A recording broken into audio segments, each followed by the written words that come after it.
Witam na kanale Podróże te małe i te duże. Dzisiaj pospacerujemy po parku w podrzeszowskim Tyczynie. Zobaczymy, jak przebiegła rewitalizacja tego obszaru oraz przyjrzymy się Pałacowi Wodzickich na jego terenie. Zapraszam na film.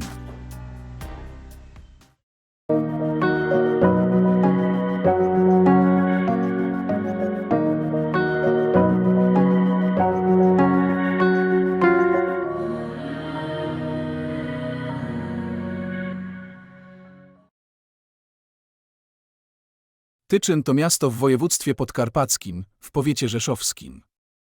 Graniczy bezpośrednio z Rzeszowem, a dwupasmowa droga nr 878 znacznie poprawia komunikację pomiędzy tymi miastami.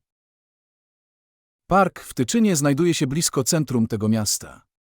Jadąc od strony Rzeszowa, wystarczy odbić z drogi głównej w prawo, aby już po kilkuset metrach znaleźć się w jego pobliżu.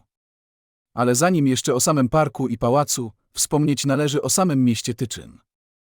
Otóż miasto zostało założone na podstawie przywileju króla Kazimierza Wielkiego, wystawionego 14 marca 1368 roku na zamku w Niepołomicach. Król zezwolił wówczas niejakiemu Bartoldowi Tycznerowi lokować miasto w Lasach Królewskich nad rzeką Białą, obecnie Strug. I tak też się stało. Dzieje samego miasta są istotnie ciekawe, ale o nich opowiem w innym filmie. Wspomnę tylko, że ciekawostką jest, iż to właśnie w Tyczynie w 1996 roku powołano Wyższą Szkołę Społeczno-Gospodarczą, obecnie WSIS, która prawdopodobnie stanowi jedyną w Polsce wyższą uczelnię działającą w tak małym ośrodku miejskim i pierwszą powstałą z udziałem władz samorządowych. Pałac, do którego podejdziemy później, otacza wspomniany park krajobrazowy, zajmujący obszar ponad 11 hektarów. Co ciekawe, rośnie tutaj około 1500 drzew i krzewów w 46 gatunkach, z których aż 40 to okazy mające charakter pomników przyrody. W szczególności 200- i 300-letnie klony, lipy, dęby, jesiony i buki. Nie brakuje też rzadkich okazów roślin, takich jak tulipanowiec amerykański, miłożąb japoński czy stożkowa odmiana dębu. Teren ogrodzony jest murem ceglanym. Niedawno zakończyła się rewitalizacja zabytkowego parku.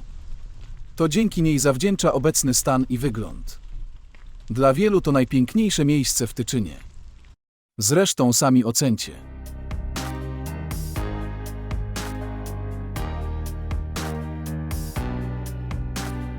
Po kilkuminutowym spacerze dotarliśmy do pałacu. Pałac wzniesiony został w latach 1862-1869 na polecenie Ludwika Wodzickiego, ówczesnego właściciela dóbr tyczyńskich.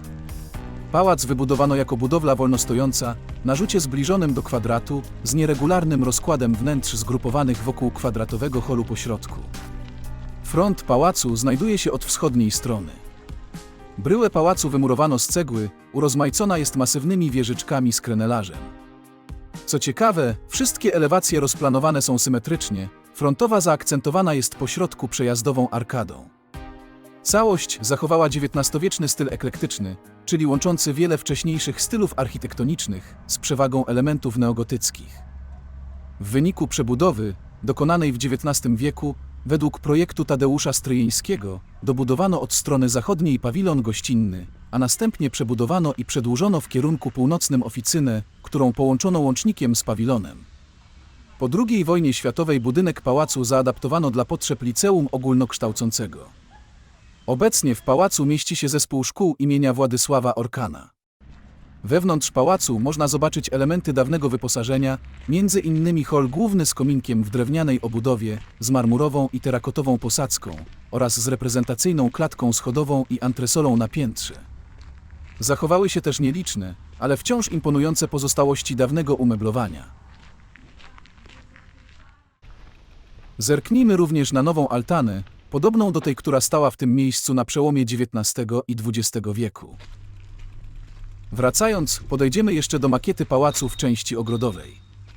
To również w tym miejscu znajdowała się fontanna, obecnie nieczynna. Zobaczmy to miejsce z lotu ptaka.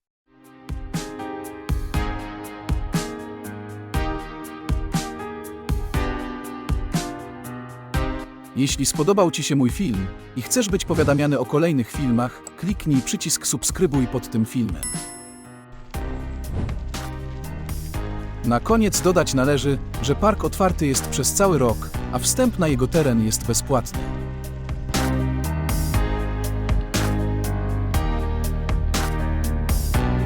Dziękuję za wspólny spacer i do następnego filmu.